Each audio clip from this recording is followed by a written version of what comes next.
Shalom Bapak Ibu, kembali dengan saya Radio Nathan. Saat ini kita kembali akan merenungkan firman Tuhan. Tapi sebelumnya kita berdoa memohon penyertaan Roh Kudus sehingga kita bisa memahami firman Tuhan yang akan kita renungkan pada saat ini. Untuk itu mari kita berdoa. Kembali kami menghadap hadirat-Mu Tuhan, mengucap syukur atas setiap kasih anugerah penyertaan Tuhan yang terus kami alami. Saat ini Bapa, kembali kami akan merenungkan firman-Mu. Kami mohon agar Roh Kudus-Mu menyertai kami Tuhan, sehingga kembali kami boleh memahami kebenaran-Mu. Terangi pikiran kami Bapa, dan lembutkan hati kami, agar kami siap menerima firman-Mu. Bapa, ajar kami untuk bersandar kepadamu dalam segala hal, dan kiranya kata-kata kami, ucapan kami membawa kemuliaan bagi nama-Mu Tuhan, dan penghiburan bagi jiwa kami. Kami serahkan waktu ini Tuhan ke dalam kuasa-Mu, dan biarlah nama-Mu dimuliakan. Dalam nama Yesus kami berdoa dan mengucap syukur. Haleluya,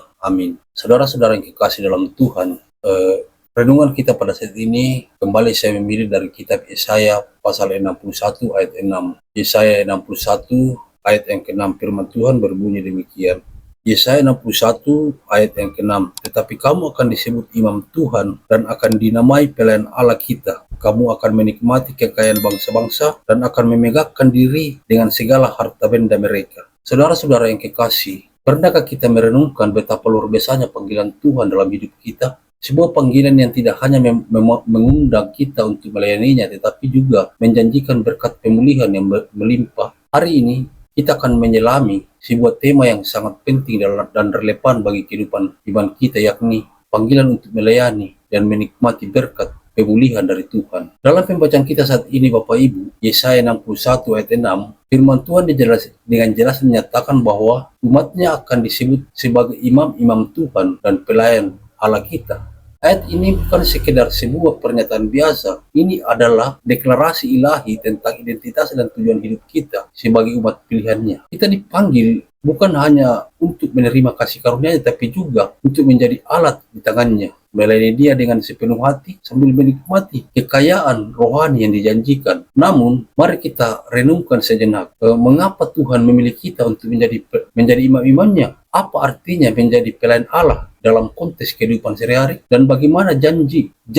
menikmati kekayaan bangsa-bangsa serta kemuliaan mereka dapat terwujud dalam hidup kita? Pertanyaan-pertanyaan ini membawa kita pada inti dari pesan Yesaya 61 ayat 6 ini, bahwa panggilan melayani Tuhan selalu disertai dengan berkat pemulihan yang luar biasa Bapak Ibu. Saudara-saudara yang kekasih, bayangkan sebuah dunia di mana setiap orang percaya menjalankan perannya sebagai imam dan pelayan Allah. Dunia ini akan dipenuhi oleh terang kasih Tuhan, karena setiap individu memancarkan kemuliaannya melalui pelayanan mereka. Tetapi lebih dari itu, ada janji pemulihan besar-besaran, pemulihan hubungan dengan Allah, pemulihan martabat manusia, bahkan pemulihan atas segala sesuatu yang telah rusak oleh dosa. Hari ini, mari bersama-sama membuka hati untuk memahami panggilan mulia ini. Kita tidak hanya diajak untuk bekerja bagi kerajaan Allah, tapi juga dijanjikan bagian dalam kekayaan rohani dan kemuliaan yang berasal dari tangannya. Bapak Ibu, melalui firman Tuhan dalam Yesaya 61 ayat 6 ini, marilah kita menemukan kembali makna sejati dari pelayanan kepada Tuhan dan bagaimana hal itu membawa sukacita serta pemulihan dalam hidup kita. Saudara-saudara yang kekasih, inilah saatnya bagi kita untuk menjawab panggilan tersebut dengan penuh kesungguhan hati. Mari bersama-sama belajar menjadi imam-imam Tuhan yang setia dan pelayan-pelayan Allah yang rendah hati. Karena ketika kita melayani Dia dengan sungguh-sungguh, berkat pemulihannya akan tercurah dari diri kita secara melimpah. Saudara-saudara yang kekasih, Yesaya 61 ayat 6 berbunyi, tetapi kamu akan disebut imam Tuhan dan akan dinamai pelayan Allah kita. Kamu akan menikmati kekayaan bangsa-bangsa dan akan memegahkan diri di dalam segala harta benda mereka. Tema khutbah, panggilan untuk melayani dan menikmati berkat pemulihan dari Tuhan. Yesaya 61 ayat 6 ini membentuk bagian awal dari perikop ini yang dimulai dengan pengumuman seorang utusan Tuhan yang diurapi untuk membawa kabar baik kepada orang-orang miskin, membebaskan tawanan, dan menghibur mereka yang berduka. Ayat 1-3. Ini adalah deklarasi misi penyelamatan Tuhan bagi umatnya. Kemudian ayat 4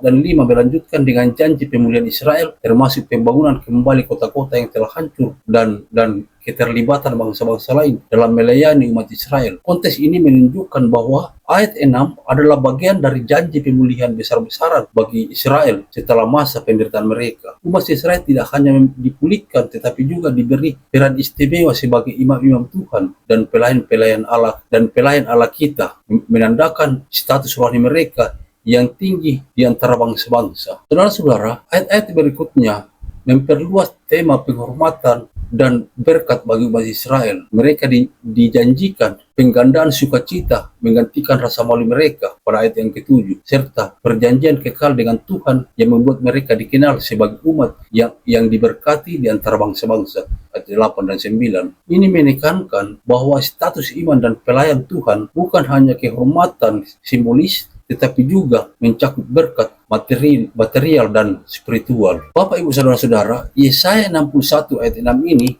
adalah bagian dari pesan pemulihan eskatologis untuk Israel, di mana mereka akan memainkan peran penting dalam rencana keselamatan Tuhan bagi dunia. Jika kitab Yesaya secara keseluruhan memiliki dua tema utama, yaitu penghakiman dan atas dosa-dosa Israel dan bangsa-bangsa lain, atau dalam pasal 1 sampai pasal 39, serta pengharapan melalui kasih karunia Tuhan, pasal 40 sampai 66. Pasal-pasal terakhir ini, termasuk pasal 61, berfokus pada janji pemulihan eskatologis bagi umat Tuhan. Saudara-saudara yang kekasih dalam Tuhan, peran sebagai imam Tuhan dalam Yesaya 61 ayat 6 ini mencerminkan panggilan awal Israel dalam Keluaran 19 ayat 6 untuk menjadi kerajaan iman dan bangsa yang kudus bagi seluruh dunia. Dalam visi eskatologis Yesaya, panggilan ini digenapi ketika Israel dipulihkan. Pemulihan tidak hanya bersifat lokal tetapi universal. Bangsa-bangsa lain terlibat dalam memberikan kekayaan kepada umat Tuhan, menunjukkan bahwa rencana keselamatan Tuhan mencakup seluruh dunia, Bapak Ibu. Saudara-saudara yang kekasih, pasal-pasal sebelumnya memperkenalkan konsep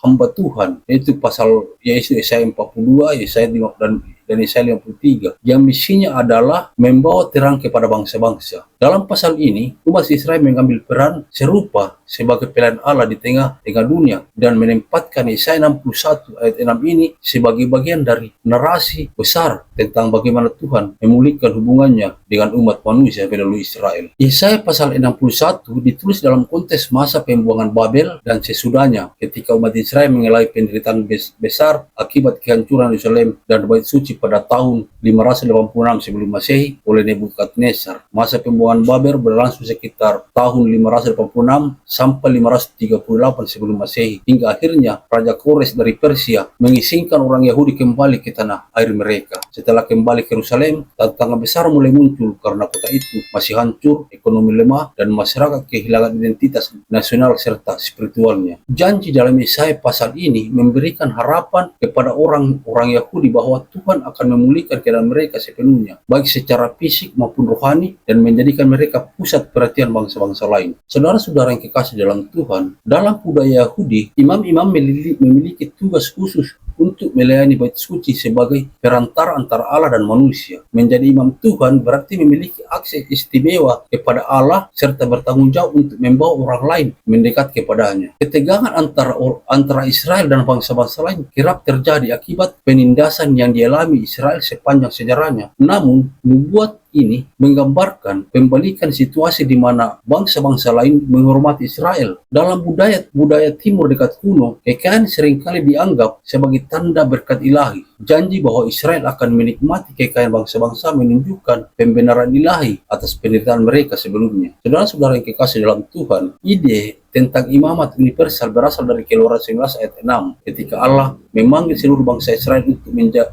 menjadikan kerajaan imam dan bangsa yang kudus. Dalam Yesaya 61 ayat 6 ini, panggilan ini ditegaskan kembali dalam konteks pemulihan eskatologis. Janji dalam ayat ini terkait erat dengan perjanjian Abraham dalam Kejadian 12 ayat 3, bahwa melalui keturunan Abraham semua bangsa akan diberkati. Ayat ini menggarisbawahi rencana keselamatan universal Allah melalui umat pilihannya, Bapak Ibu. Israel yang nantinya diperluas kepada semua orang percaya melalui Kristus, sebagaimana dijelaskan dalam perjanjian baru. Itu dalam Ibrani pasal 7 dan pasal sampai pasal 10. Saudara-saudara yang kekasih dalam Tuhan, ada beberapa poin bagi kita terkait dengan tema khutbah saat ini, yakni panggilan untuk melayani dan menikmati berkat pemulihan dari Tuhan. Pertama, panggilan untuk melayani sebagai tugas utama orang percaya. Melayani Tuhan adalah panggilan utama bagi setiap orang percaya. Sebagaimana Yesus sendiri memberikan teladan dalam Matius 20 ayat 28, Yesus berkata, Anak Manusia datang bukan untuk dilayani, melainkan untuk melayani, memberikan nyawanya menjadi tebusan bagi banyak orang. Ayat ini menegaskan bahwa pelayanan adalah inti dari kehidupan Kristiani. Pelayanan harus dilakukan dengan hati yang tulus dan penuh kasih, seperti dinyatakan dalam Kolose 3:23-24. Apapun juga yang kamu perbuatlah dengan segenap hatimu seperti untuk Tuhan dan bukan untuk manusia, karena kamu tahu bahwa dari Tuhanlah kamu akan menerima bagian yang ditentukan bagimu sebagai upah. Dengan demikian Bapak Ibu, pelayanan kepada Tuhan bukan hanya sebuah kewajiban, tapi juga sebuah kehormatan yang membawa sukacita sejati. Yang kedua Bapak Ibu, pemulihan sebagai janji Tuhan kepada umatnya. Tuhan berjanji memulihkan umatnya untuk bertobat dan kembali kepadanya. Dalam Yoel 2 ayat 25-26, Tuhan berkata, Aku akan memulihkan kepadamu tahun-tahun yang hasilnya dimakan habis oleh belalang. Kamu akan makan banyak-banyak sampai kenyang, dan kamu akan memuji nama Tuhan. Pemulihan ini mencakup aspek rohani, emosional, dan fisik. Mazmur 23:3 menegaskan hal ini dengan mengatakan, Ia menyegarkan jiwaku, Ia menuntun aku ke jalan yang benar oleh karena namanya. Pemulihan tidak hanya bersifat material, tetapi juga menyentuh seluruh aspek kehidupan manusia. Selain itu Bapak Ibu, pertobatan menjadi langkah awal menjadi pemulihan. Dalam 2 Tawari 7:14 tertulis, Jika umatku merendahkan diri, berdoa dan mencari wajahku, serta berbalik dari jalan-jalannya yang jahat, maka aku akan mendengar dari sorga dan mengampuni dosa mereka, serta memulihkan negeri mereka. Oleh karena itu, pemulihan adalah janji Allah bagi mereka yang sungguh-sungguh bertobat. Kemudian yang ketiga Bapak Ibu, hubungan antara pelayanan dan berkat pemulihan. Pelayanan kepada Tuhan seringkali menjadi saluran berkat pemulihan bagi umatnya. Maleakhi 3:10 menyatakan bahwa ketaatan dalam pelayanan membawa berkat. Bawalah seluruh persembahan itu ke dalam rumah perbendaharaan, maka aku akan membuka tingkap-tingkap langit bagimu dan mencurahkan berkat sampai berkelimpahan. Selain itu, pelayanan menghasilkan sukacita sejati sebagai bagian dari pemulihan batinia. Kisah Para Rasul 20:35 mengikuti perkataan Yesus adalah lebih berbahagia memberi daripada menerima, menunjukkan bahwa melalui pelayanan kita dapat menikmati damai sejahtera Allah. Filipi 4 ayat 7 berbunyi, Damai sejahtera Allah akan memelihara hati dan pikiranmu, dan Kristus Yesus hidup dalam pemulihan juga menjadi kesaksian nyata tentang kuasa Allah kepada orang lain. Sebagaimana Yesus berkata dalam Markus 5:19, kepada orang yang telah dipulihkannya, pulanglah ke rumahmu, kepada orang-orang sekampungmu, dan kabarkanlah kepada mereka segala sesuatu yang telah diperbuat oleh Tuhan atasmu. Dengan demikian, melalui pelayanan kita tidak hanya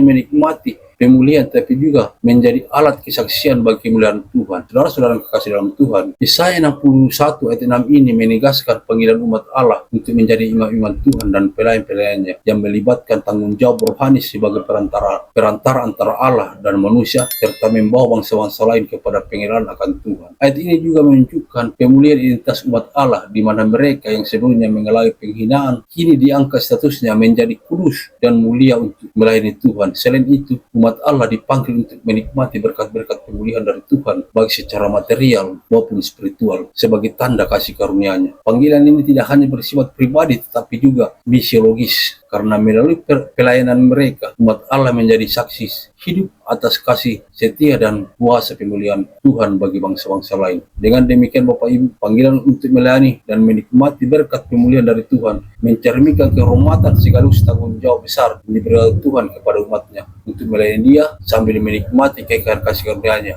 Terpujilah Kristus, haleluya, amin. Firman Tuhan.